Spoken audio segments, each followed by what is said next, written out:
마태복음 5장 1절부터 4절 성경 말씀 읽어드리겠습니다. 예수께서 무리를 부시고 산에 올라가 앉으시니 제자들이 나온지라.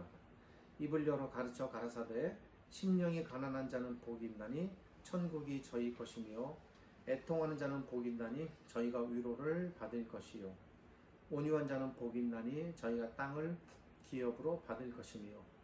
지난주까지 4절까지 저희가 살펴보았고 이제 5절을 덧붙여서 오늘은 5절 말씀을 중심으로 살펴보겠습니다. 그대 온유한 자여 슬퍼 마라 라는 제목으로 말씀을 나누겠습니다. 오늘은 예수님의 팔복에 관한 말씀을 나누는 네 번째 시간입니다. 오늘은 5절에 기록된 온유한 자는 복이 있나니 저희가 땅을 기업으로 받을 것이며 라는 구절을 중심으로 살펴보겠습니다. 지난 주일까지 우리는 심령이 가난한 자와 애통하는 자에게 주시는 천국의 복에 관해 살펴보았습니다. 지난 시간들을 통해 우리는 당시 예수님께서 말씀하신 심령이 가난한 자는 어떤 사람들을 말하는 것이었으며 그리고 애통하는 자는 또 어떤 사람들을 가리키는 것인가를 살펴보았습니다. 우리가 오랫동안 오해했던 것처럼 여기서 말하는 심령이 가난한 자는 결코 스스로 겸손에 이르는 사람이나 또는 마음을 비우고 낮추는 그런 영적 심령을 가진 사람이 아니라는 것 말씀드렸습니다. 또 애통하는 자 역시 종교적으로 천국이나 하나님의 나라를 간절히 소망해야 한다거나 또는 애끓는 마음으로 천국을 간구하라는 또 그런 마음을 가지라는 그런 말씀이 아니라는 것을 말씀드렸습니다. 예수님은 당시에 전혀 사람들에게 그런 의도로 이런 말씀들을 전하지 않으셨다라고 말씀드렸습니다. 이미 말씀드린 바와 같이 당시 예수님 앞에 모인 사람들은 마음이 몹시 힘든 사람들이었습니다. 그들은 배우지 못했고 가지지 못했으며 소유하지 못했습니다. 그들의 마음은 몹시도 가난했고 또 가난했습니다. 어찌 마음뿐이겠습니까? 육신의 삶 또한 그렇게 가난했을 것입니다. 그런 그들의 심령 상태를 예수님께서 정확하게 읽어내신 것입니다. 그들의 그 몹시도 힘들고 가난한 몸과 마음의 그 상태, 그것을 가리켜 심령이 가난한 자다라고 말씀하신 것입니다. 천국은 그렇게 심령, 즉 마음에 아무것도 가지지 못한 가난한 사람에게 진정 복이 될 수 있는가? 복이 될 수 있다라는 것이 예수님의 생각이셨습니다. 또 그들은 각자 저마다의 아픔과 슬픔에 젖어 있었습니다. 모두가 그러진 않았겠지만 그 가운데 많은 사람들이 그 당시 상황과 시대적인 역사적인 배경들을 놓고 살펴볼 때 남편과 아내와 자녀와 부모의 죽음이나 질병, 요즘같이 의료가 잘 발달하지 못했기 때문에 얼마나 많은 사람들이 쉽게 질병에 노출되었고 그 병으로 인하여 치료받지 못하고 죽어갔을까 우리는 생각해 보아야 합니다. 그 외에 갖가지 헤아릴 수 없는 다양하고도 많은 슬픔들이 그들에게 있었습니다. 일일이 다 말씀드리기 힘들고 또 지난주에 이 부분에 대해서 어느 정도 말씀드렸으니까 넘어가겠습니다. 그러나 그렇게 마음의 슬픔을 가득 안고 사는 그들에게조차도 진정 눈에 보이지 아니하는 천국이 복이 될 수 있을까? 예수님의 생각은 그렇다는 것입니다. 그래서 이번에는 그 천국을 위로라고 표현하셨습니다. 그래서 예수님께서 그렇게 슬픔에 빠진 사람들을 향해 위로하셨습니다. 애통하는 자에게 복이 있나니 저희가 위로를 받을 것이다. 오늘은 팔복 가운데 세 번째 복에 해당하는 온유한 자는 복이 있나니 저희가 땅을 기업으로 받을 것이며에 관한 말씀을 살펴보려고 합니다. 이미 말씀드린 바와 같이 아주 오랫동안 교회는 팔복에 관한 말씀에 대해 상당한 오해와 편견이 있었습니다. 그러한 편견이 어떤 것이었는지를 우리는 심령이 가난한 자와 그리고 애통하는 자에 관한 말씀을 나누는 가운데 여러 각도에서 살펴보았습니다.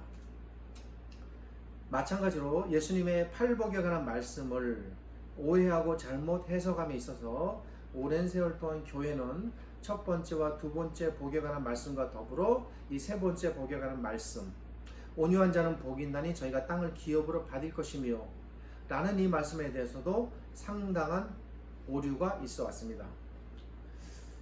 오랫동안 교회는 심령이 가난한 자를 영적인 가난으로 이해했고 또 애통하는 사람도 영적인 애통함이라고 생각해 왔습니다. 그렇기 때문에 5절에서 말하는 온유한 자 역시 영적인 시각으로, 그러니까 종교적인 시각으로 이 말의 의미를 이해하려고 시도해 왔습니다. 이 5절의 의미를 우리가 잘 알기 위해서는 무엇보다도 여기서 말하는 온유한 자가 어떤 사람을 가리키는지를 알아야 합니다. 그러니까요, 예수님께서 온유한 자라고 말씀하실 때 예수님의 그 생각 속에 어떤 생각으로 이런 단어를 사용하셨는가이죠. 먼저 우리가 생각해야 할 마태복음 5장 안에서는 여기서 말하는 온유한 자가 어떤 사람을 가리키는 것인지가 명확하지가 않습니다. 그들은 쉽게 그 의미를 대번에 파갖고 다 받아들였겠지만 시대가 떨어져서 이것을 글로 읽는 우리들은 도대체 이게 무슨 뜻이지? 왜 이런 말씀하셨지라가 우리는 쉽게 파악이 안 되는 것입니다. 온유하다는 말이 갖는 일반적인 의미는 성품이 좋다거나 화를 잘 안 낸다거나 감정을 잘 조절하고 참아낼 줄 아는 그런 것을 의미합니다. 신자들은 온유하다라는 말이 갖는 이러한 일반적인 의미에 종교적 의미를 덧칠했습니다. 그래서 여기서 말하는 온유하다라는 것은 하나님 안에서 자신의 분노를 잘 참거나 또 다른 사람의 잘못을 너그러운 마음으로 용서한다거나 또는 사람들을 부드럽고 따뜻하게 대하는 그런 영적인 훌륭한 도덕적 상태를 가리키는 말로 이해해 왔습니다. 그런데 문제는 이런 의미가 이 본문의 문맥 안에서 명확한가입니다. 명확하게 나타나지 않는다는 것이죠. 예수님께서 온유한 자를 말씀하실 때에 과연 그런 심성의 사람을 염두에 두고 말씀하셨는지 이 본문 안에 근거가 나타나진 않습니다. 만약 그렇다면 예수님께서 사람들을 향해 너희는 온유한 사람이 되어라, 그러니까 저 감정 좀 잘 조절하는 사람이 되어라, 그래야 땅을 기업으로 받을 수 있다 라고 말씀하신 것이 됩니다.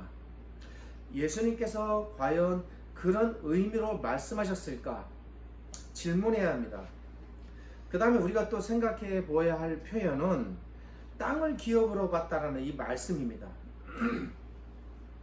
이 팔복에 관한 말씀들이 쉬운 것 같으면서도 또 상당히 어려운 부분들이 이런 부분들입니다.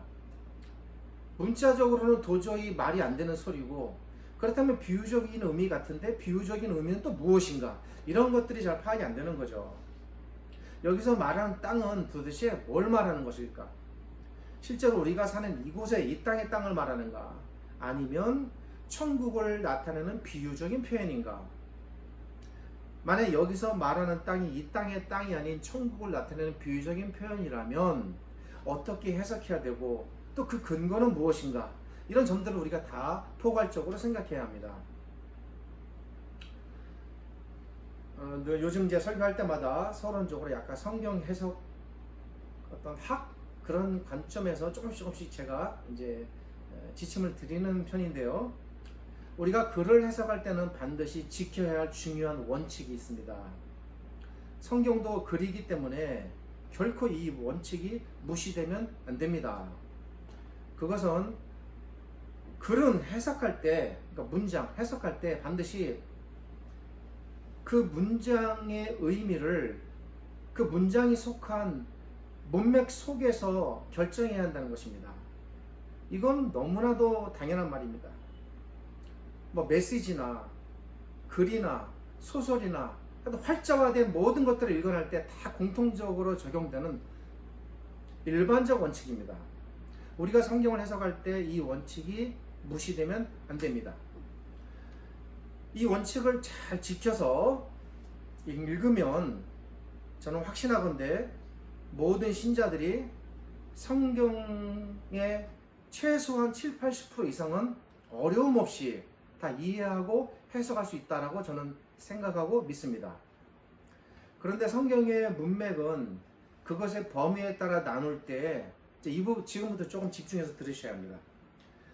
그 문맥이 성경이 가지고 있는 어떤 특징이 있어요. 그것 때문에 두 가지 형태로 나뉘어집니다. 그것은 좁은 문맥과 넓은 문맥입니다.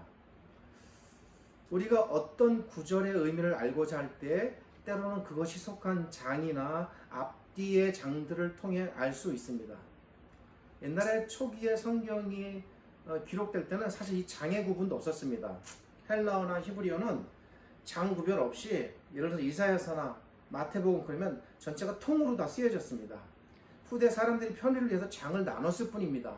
근데 장이 나눠지니까 장 밖의 문맥을 못 봐요, 사람들이. 그 장 안에서만 이렇게 들여다보니까 결국 문맥이 단절되는 그런 역효과도 있습니다. 우리가 성경을 해석할 때 그 문장이 속한 문맥을 봐야 하는데 그것을 우리는 제가 편의상 좁은 문맥이다라고 이렇게 말씀을 드려봅니다. 우리가 지난 시간에 살펴본 심령이 가난한 자와 애통하는 자에 관한 말씀은 각각 마태복음 4장과 누가복음 6장이라는 좁은 문맥을 통해 그 의미를 들여다볼 수 있었습니다. 그런데 때로는 그 구절이 속한 가까운 문맥 안에서도 그 구절의 의미를 알기가 어려운 경우도 있습니다. 만약에 좁은 문맥 안에서 다 해석이 되면 성경 전체에서 막힐 곳이 없겠죠. 100% 다 해석이 가능하지 않겠습니까? 근데 그렇지 않은 부분이 있다는 거죠. 지금 우리가 오늘 살펴야 될 5절이 바로 그 경우에 해당합니다. 가까운 앞뒤 장이나 또는 비슷한 기록들이 그 본문 가까이에 없습니다. 여기서 우리 신자들이 성경을 이해하고 해석할 때 어려움에 직면하게 되는 것입니다.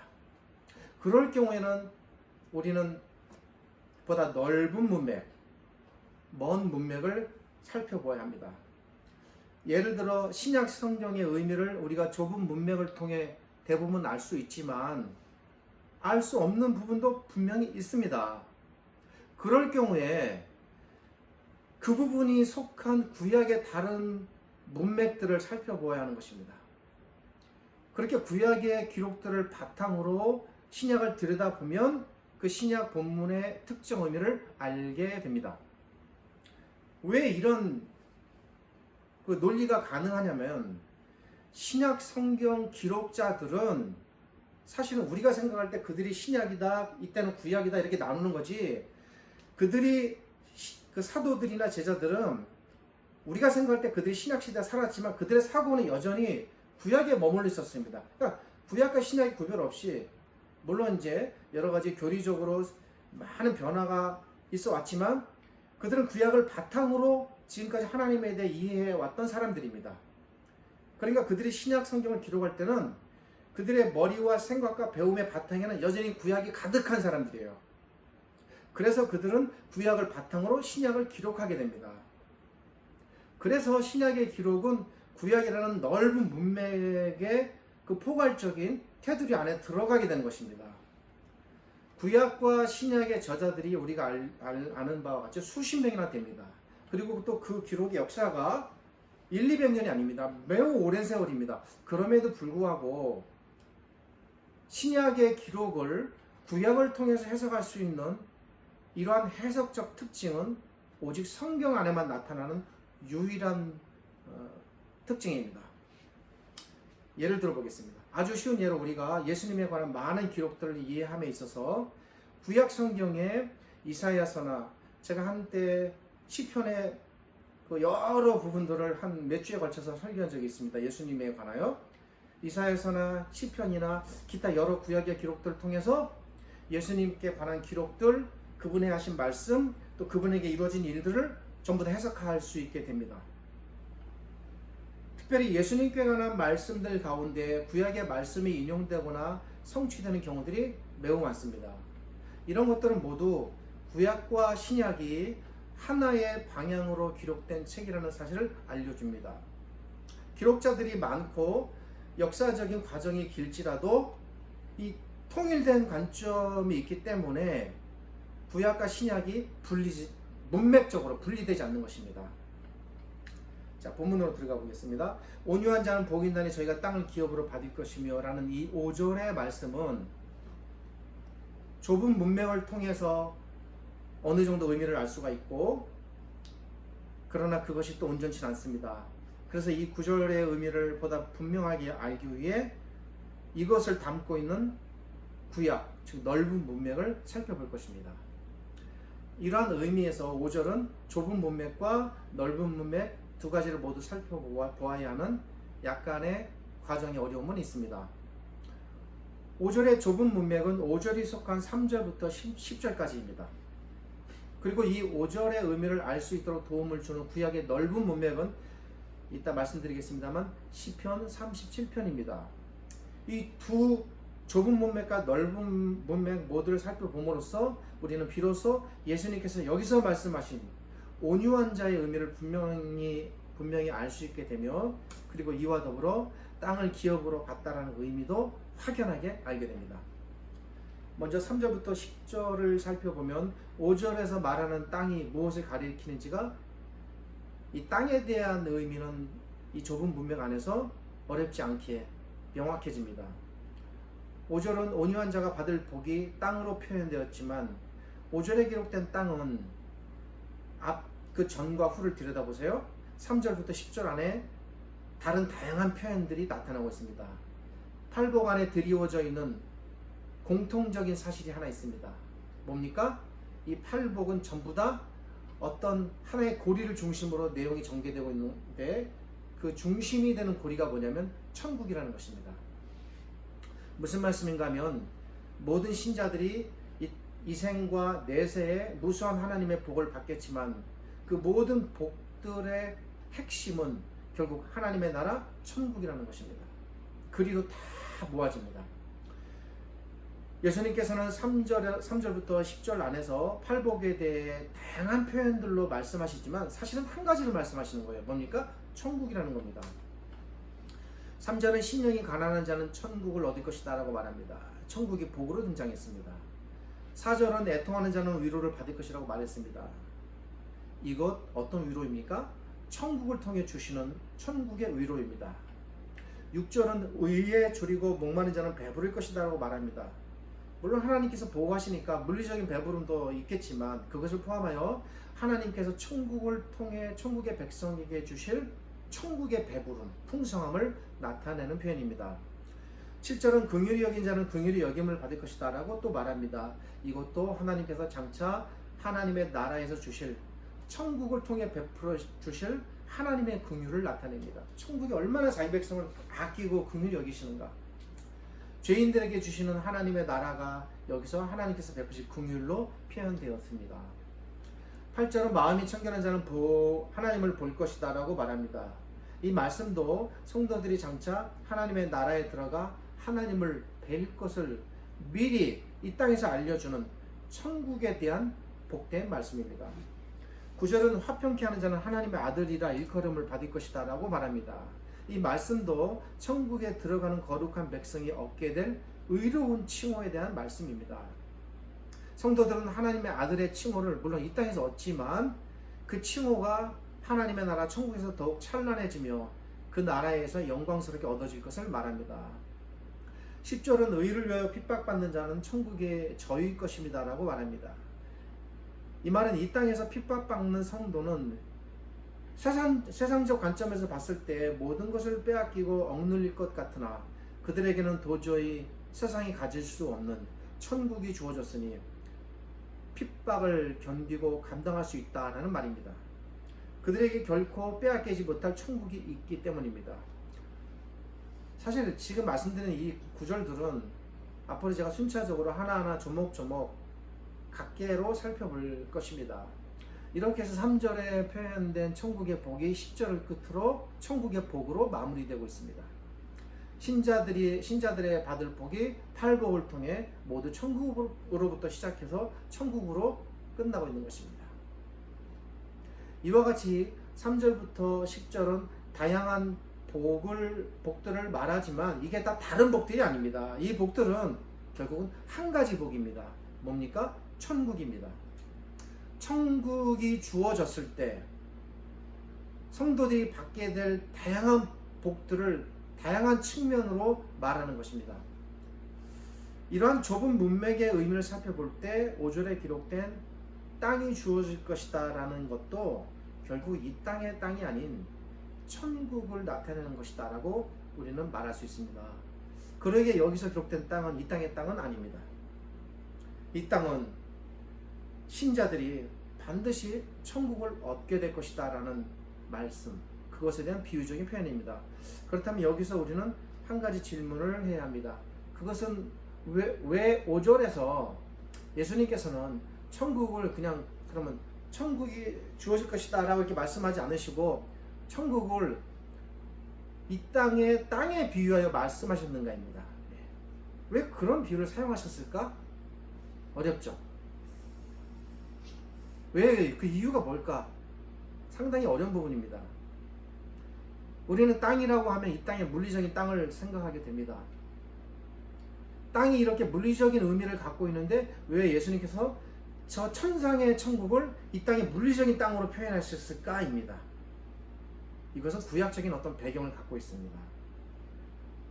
그래서 이 의미를 알기 위하여 구약의 넓은 문맥을 살펴보고자 하는 것이고 그것이 시편 37편이라는 것입니다. 우리가 시편 37편을 살펴보면 왜 예수님께서 온유한 자를 여기서 말씀하셨고 그리고 온유한 자가 받을 복을 천국이라는 단어로 표현하지 않으시고 이 땅에 속한 땅으로 표현하셨는지가 명확해집니다. 시편 37편은 다윗이 지은 시입니다. 특별히 이 시는 다윗이 이 땅에서 겪고 있는 신앙적 모순과 갈등을 시로 표현한 시입니다. 다윗의 신앙적 갈등은 무엇일까? 그것은 왜 악인이 이 땅에서 잘 되는가입니다. 정말 악인이 이 땅에서 잘 된다고 했을 때 말하는 땅은 진짜 땅입니다. 진짜 자기들이 발 딛고 살아가는 이 땅입니다. 진짜 땅도 많이 없고 진짜 집도 크게 짓고 빌딩도 올리고 돈도 많이 벌고 이 땅에서 정말 잘 되는 겁니다. 물론 나중에 다윗은 이 고민을 해결했습니다.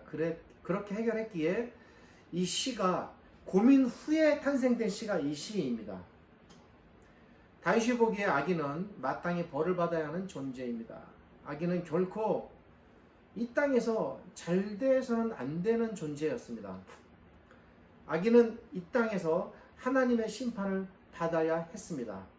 그런데 다윗의 눈에 그렇게 안 보입니다. 뭔가 잘못 돌아가고 있습니다. 악인이 잘 되고 있습니다.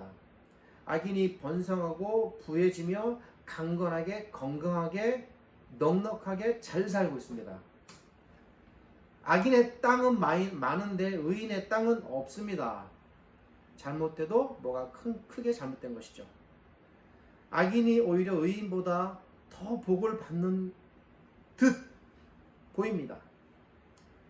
그로 인해 그의 고민이 바로 이 지점부터 시작되는 것입니다. 실제로 다윗의 삶은 우리가 겉으로 봤을 때 찬란한 영광의 삶을 그가 또 살았다고 우리가 보여지지만 내면으로 들어가 보면 말할 수 없는 고통과 괴로움과 비탄함의 연속이 되는 것이 다윗의 삶이었습니다.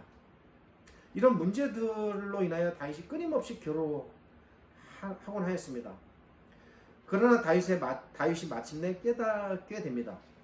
비록 악인이 이 땅에서 잘 되는 것 같으나 그것은 잠시 눈에 보이는 것일 뿐 결코 그들이 하나님께로부터 복을 받은 것은 아니다라는 사실을, 그리고 그 악인들은 결국에는 모두 빼앗기고 반드시 그 대가를 받을 것이다 라는 것을 마침내 다윗이 깨닫게 되는 것입니다. 그렇게 깨달은 다음에 이 시를 짓게 되었어요. 그래서 1절부터 이렇게 말합니다. 행악자를 인하여 불평하여 하지 말며. 이 말을 뒤집어 말하면 뭡니까? 나는 행악자를 인하여 불평했었다는 겁니다. 근데 그거 보니까 그게 아니니까 이제 너희는 이제 불평하지 말자. 나도 불평 안 하겠다. 이 말입니다. 불의를 행하는 자를 투기하지 말라. 뒤집어 말하면 뭡니까? 다윗이 불의를 행하는 사람들 때문에 투기했었다는 겁니다. 근데 그렇게 하지 말자라는 겁니다. 깨달았어요, 다윗이. 왜? 저희는 풀과 같이 속히 배임을 볼 것이며 푸른 채소같이 쇠잔할 것이미로다. 풀 잘라서 햇빛에 잠시만 놔두면 말라서 스스러지죠. 이 말은 비록 악인이 잘 되는 것 같으나 그것은 매우 잠깐이고 반드시 망할 것이다 라는 겁니다. 그러기에 그들이 지금 누리는 것들은 사람의 시선으로 보았을 때 복인 것처럼 보이지만 실제는 복이 아니다 라는 것을 다윗이 알게 되었습니다. 그런데 다윗은 자신이 깨달은 이 사실을 자기만 알고 있기를 원치는 않았습니다. 그는 왕이었습니다. 자기 백성들이 다 자신과 같이 그렇게 하나님을 신실하게 잘 섬기는 복된 백성이 되기를 그는 원했습니다. 그래서 혹 백성 중에 이런 고민에 빠진 사람들이 있을까 염려하는 마음으로 위로합니다. 백성들도 자기와 같이 잘 깨달아 하나님의 진정한 복이 무엇인가를 알기 원했습니다. 그래서 시편 37편을 시로 기록하여 전하는 것입니다. 다윗은 지난날 악인의 잘됨을 보고 잠시 투기하고 불평하고 분노했던 자신의 어리석음과 그리고 무지함을 돌아보게 되는 것입니다. 그리고 그것이 잘못이라는 것도 알게 되었습니다. 그래서 백성들에게 이렇게 말합니다. 너희들도 나처럼 악인의 잘됨을 보고 분노하지 마라. 이렇게 해서 다윗이 쏟아내는 구절이 시편 37편 7절 8절입니다. 다윗은 이렇게 말합니다. 여호와 앞에 잠잠하고 참아 기다리라. 이 말이 무슨 말입니까? 악인이 잘돼도 격동하지 말고 여호와 앞에서 잠잠히 기다려라 라는 것입니다. 또 8절은 이렇게 말합니다. 분을 그치고 노를 버리고 불평하지 말라. 무슨 말입니까? 악인이 잘 된다고 해서 분내지 말고 불평하지 말라는 것입니다. 그리고 11절에서 다윗은 이렇게 고통당하며 억눌릴 수밖에 없는 자, 그리고 고통을 참을 수밖에 없는, 그러니까 인내심이 많아서 이 분함을 그저 위대한 신앙으로 거뜬하게 참아내는 것이 아니라 이런 상황 속에 처해 있기 때문에, 그리고 또 참지 않으면 할 게 없습니다. 무슨 힘이 있어서 이들에게 항거하고 같이 뭐 어떻게 하겠습니까? 그냥 당하고 견딜 수밖에 없는 거죠. 그런 사람이 여기서 바로 온유한 자로 표현되는 것입니다. 11절에서 이렇게 말합니다. 이 11절이 마태복음 5장 5절의 말씀과 겹쳐지는 부분입니다. 온유한 자는 땅을 차지할 것이다. 예수님께서 오늘 5절 말씀에서 온유한 자는 땅을 기업으로 받을 것이다 라고 말씀하셨죠. 다윗의 시편 37절 11절 말씀과 마태복음 5장 5절이 크로즈업 되는 부분입니다. 갑자기 영어를 써도 죄송합니다. 원고에는 없습니다. 예수님께서 시편 37편 11절의 말씀을 배경으로 해서 마태복음 5장 5절에서 온유한 자는 복이 있나니 땅을 차지할 것이다, 기업을 얻을 것이다 라고 위로하시는 겁니다. 그러니 여기서 말하는 온유한 자는 대단한 신앙적 수준을 갖고 억울하고 화가 나도 믿음으로 참고 견디는 그러한 신앙적 상태를 말하는 것이 아닙니다. 예수님께서 사람들에게 잘못된 일이 생겨도 온유하라고 그렇게 말씀하시는 것이 아닙니다. 여기서 말하는 온유한 자는 악인들의 압제에 의해 고통받는 사람들을 가리키는 표현입니다. 여기서 온유한 자는 참을 힘이 있어서 참거나 참을 능력이 있어서 참는 사람들을 말하는 것 아닙니다. 여기서 온유한 자는 악인들의 압제와 압박으로 인해 고통받는 사람들, 아무런 항거나 저항의 힘이 없어서 견디고 억압받을 수밖에 없는 약하고 가련한 그런 존재들을 말하는 것입니다. 예수님 앞에, 이제 그 예수님의 시대로 한번 돌아가 보겠습니다. 예수님 앞에 나와 앉아있는 그 무리들, 그들은 악인들의 잘못됨으로 인하여 상처받고 고통받는 사람들, 즉 온유한 사람들입니다. 그들에게는 그들을 압제하고 그들의 권리와 삶을 압제하는 악인들이 도처에 있었습니다. 종교적으로는 우리가 잘 아는 바리새인 서기관들, 그리고 바리새인 서기관들이 직업적으로 담당했던 율법사들, 그 다음에 랍비들, 그 다음에 종교적으로 또 제사장 무리들, 그 정치적으로 로마의 그 총독을 비롯한 거기서부터 시작되는 정치 세력들, 전부 다 그들 다 압제하는 세력들 뿐입니다. 그들에게는 그들의 삶을 철저하게 종교적으로 통제하고 억압하여 마음대로 부리는 종교적 압제자들, 소위 말하는 바리새인 서기관 율법사 제사장 랍비들이 있었고, 그들의 삶은 지치고 힘들었으며 그들을 압제하고 부리는 악인들은 적어도 그들의 시선으로 봤을 때 당시 매우 잘되고 번창하는 듯 보였습니다. 간간히 복음서에 나타나듯이 그 당시에 바리새인들과 종교 귀족들이 얼마나 영화롭고 찬란하고 부하게 살았는지를 우리는 알 수 있습니다. 예수님의 십자가 사건을 여기에 한번 대입시켜 보겠습니다. 예수님의 십자가 사건만 해도 그렇습니다. 예수님을 모함하고 핍박하고 가두고 가해했던 악인들, 마침내 예수님을 십자가에 달아 처형했던 악인들, 적어도 당시에는 그들이 잘 되는 듯 보였습니다. 그들이 전부 다 바리새인 서기관 제사장들이었습니다. 승리가 그들의 것인 것처럼 보였습니다. 다윗이 봤던 것처럼 악인이 승승장구하는 것처럼 보인 것이죠. 천국이 그들만의 것인 것처럼 보였습니다.